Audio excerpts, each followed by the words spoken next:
أهلا بكم يا شباب.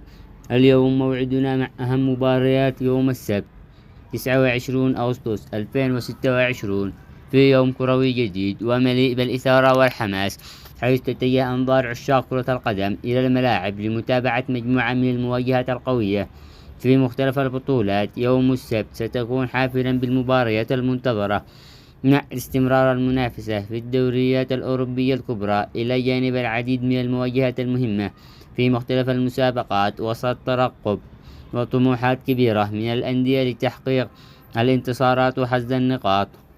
في هذا الفيديو سنتعرف معا على جميع أهم مباريات يوم غدا السبت 29 أغسطس 2026 مع مواعيد انطلاق المباريات والتوقيت وأبرز المواجهات التي تستحق المتابعة.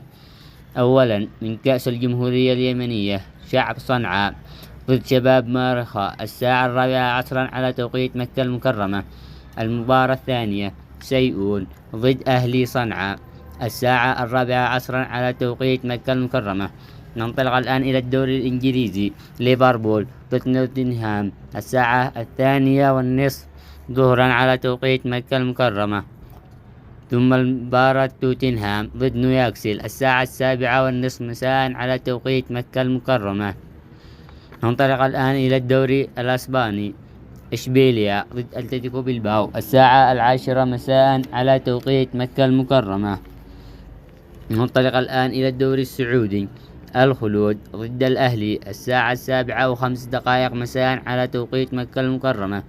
المباراة الثانية من الدوري السعودي، الفتح ضد الاتحاد الساعة 9 مساء على توقيت مكة المكرمة.